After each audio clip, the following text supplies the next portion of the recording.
ainsi de suite ñu taxaw di góolu ay convention je ne sais quoi encore. Et puis maintenant des comme moi ñoo xam ne nous nous sommes radicalisés contre ce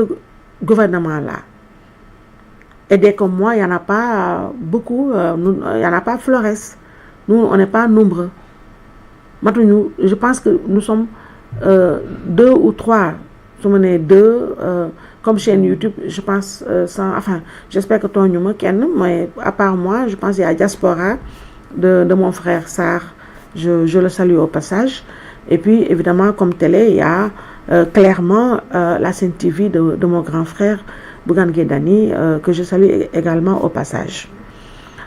Donc, avec toutes les péripéties, validation, reconnaître, on ne te reconnaît pas, voilà, etc. Tout ça. Et bien, vous voyez sur l'eau, les gens disent échelon. Moi, il y a 2 mois, genre, de me faire après, parce que j'ai fait une communication contre ay confrères, ay jeunes confrères. Après, il y en a ñu bari dugg ci prox ndollu pour fermer cette chaîne-là. 7 jours yoo xam ne pour ñi xam YouTube. YouTube boo toogee journée boo xam ne dugaloo contenu sa audience dafay wàcc. YouTube du fay ay abonnés ay vues lay fay. Am na tam taux de visionnage ak ainsi de suite tout est tenté. Donc imaginez boo toogee journée dugaloo contenu léegi nga toog 7 jours, qu'est-ce que cela fait? C'est une perte immense et incroyable. Heureusement, je me suis retrouvée avec ces jeunes frères sama xarit yooyu démb ba tey am na ñu bëri ñoo xam ne ñu ngi may woo ci sama rakk yooyu regroupé wu ci association bu mag boobu di ARPL. may nuyu le président Baydi di nuyu aussi ma sista Maya, di nuyu Mbaye bu Acide TV, di nuyu aussi Massamba Diop bu Dakar Live avec qui je viens de raccrocher il y a juste quelques secondes. Donc et aussi j'en profite vraiment pour remercier tous les Sénégalais d'où qu'ils soient, d'où qu'ils viennent, de part et d'autre, Sénégalais yëpp dans leur entièreté, parce que wax dëgg yàlla depuis démb ku nekk yaa ngi woote, ku nekk yaa ngi tiit, ku nekk yaa ngi massawu, et comme d'habitude la diaspora man mënuma leen a fay parce que la diaspora sénégalaise dëgg-dëgg ak seen pays de résidence yi lañ fay daj yëpp li leen defal mooy ñu gis ne seen réew jàmm mi ngi fi te ñoom ñëpp nag ñu si bëri yàlla xam na ko dañu jël Public SN bi dugal ko seen xol fépp fu ñu agsi nii mu bëri mu néew mu baax mu bon diaspora bi si on réfléchit en termes de pourcentage, la diaspora se taille la part du lion et sans risque de me tromper, je pense que la diaspora honnêtement moi c'est vers les 90% pour dire le moins. Kon maa ngi gërëm di nuyu ñëpp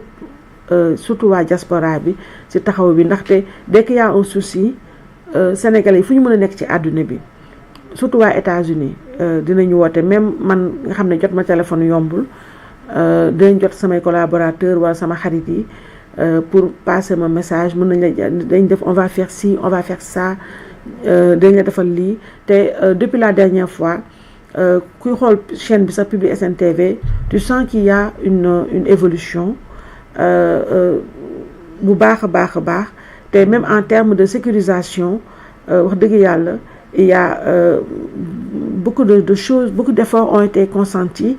et ce grâce aux Sénégalais de la diaspora ñoo xam ne ñoom ñii lu ne lañ daj pour que cette chaîne-là ne disparaisse pas. Et sama confrère yu nekk fii ci réew mi tamit mënuma tudd benn tur waaye ñoom ñëpp maa ngi leen di gërëm ndax ñoom ñëpp ñoo inquiété wu ñoo taxaw ci sama wet ku nekk li nga mën ak li nga mënul ñoom ñëpp su ma limee rek damay juum et comme ni ma wax rek léegi pour protéger sama xarit yi parce que être dans ma situation c'est pas super confortable et je suis obligée de protéger les uns et les autres. Évidemment des fois ñu bëri nañu maanaam tu es sous écoute et tout ça, mais moi je m'en fous un peu parce que man jëwuma li may wax ci kaw laay wax ci suuf honnêtement ñii bu dee dañ may déglu aussi dinañ dégg man ku ma bëgg a déglu tam di nga dégg su may enfin rare coup de fil yi may passé si d'aventure quelqu'un trouve gis ne daf ma war a enregistrer, mais écoute, moi j'ai pas peur d'être enregistré et qu'on balance ça sur les réseaux sociaux parce que moi je n'ai rien à cacher, nëbbatuuma et tout et donc voilà donc moo tax wax dëgg yàlla ñii Sénégalais yëpp ñi nga xam ne ñi ngi taxaw suñu wet dama leen di gërëm te chaque fois il faut ma def benn pause pour les remercier. Alors depuis la dernière fois la fermeture là bi nga xam ne amoon na et j'en profite aussi pour remercier mon grand frère Sambou Biagui, directeur général de la maison de la presse, qui a été d'un atout majeur pour la résolution du problème antérieur. Donc ceci étant dit, pour revenir donc depuis boobu man j'avoue que comme beaucoup d'entrepreneurs, quand tu fais confiance à quelqu'un, man duma joxe bopp di rocci làmmiñ su ma la wóoloo te duma tànn ku ne te gaaw ma wóolu aussi ndax damay wax entrepreneuriat yàgg naa si depuis que j'ai 15 ans je suis dans l'entrepreneuriat de par ma famille ainsi de suite. Alors ma jël ay nit nag ñoo xam ne ci noonu sama administration c'est pas du ni ngeen di gis nii administration bu wóor laa yor ak lépp loo xam ne nii organigramme boo xam ne moom mooy asseoir di solidifier entreprise bu tax entreprise mën a am benn fluidité dans les rapports voilà intra et supra et intra. Donc de la même manière c'est la amee équipe digitale. Cette équipe digitale là ñoom may gérer tout. Donc man honnêtement li ñu wax ne yàlla bu la bëggee dimbali day mel ne kuy buy bëggee dafa mel ne kuy yàq parce que je m'étais reposée sur cette équipe digitale là yu bëri sax dama ko xool jéem moo ko xam et puis comme honnêtement moi YouTube ça ne m'intéresse pas parce que ce n'est pas mon postulat de base, c'est pas mon investissement de base, c'est pas aussi ma génération. Honnêtement moi je suis pas très téléphone statut xaw ma affaire de statut yooyu temps yi laa ko mën. C'est juste pour mettre les affiches, les trucs et tout ça. Donc, j'aime pas trop les intiques. Je suis résolument féodale, pour ne pas dire conservatrice, et pour ne pas dire aussi archaïque. Mais honnêtement, lolo,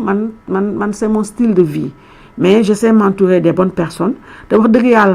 Youssou Ndour hier, il était à Paris, et Téléwoul,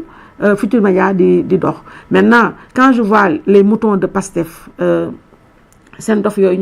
bon c'est vrai moi je suis une folle je suis une folle qui l'assume et je suis très fière moi d'être une folle je suis complètement barrée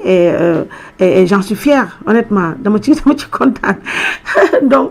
muy nuyu nag mon frère Ansoumana John qui dirige l'association des malades mentaux du Sénégal et qui fait un excellent travail man na ci association Ansoumana bi sax laa bokk d'ailleurs j'ai pas encore ma carte mais je vais la chercher bientôt. Donc je dis pour su ma gisee waa Pastef di xataraay di rey seen bopp di ay seen dof yooyu gis naa si une folle là moi je suis folle mais elle est plus folle que moi donc je sais pas elle a fait un passage en prison benn chaise anglaise là qui devrait se taire et qui fait des conneries à longueur de journée qui se prétend journaliste donc je vais pas lui faire le plaisir ici à l'antenne di wax turam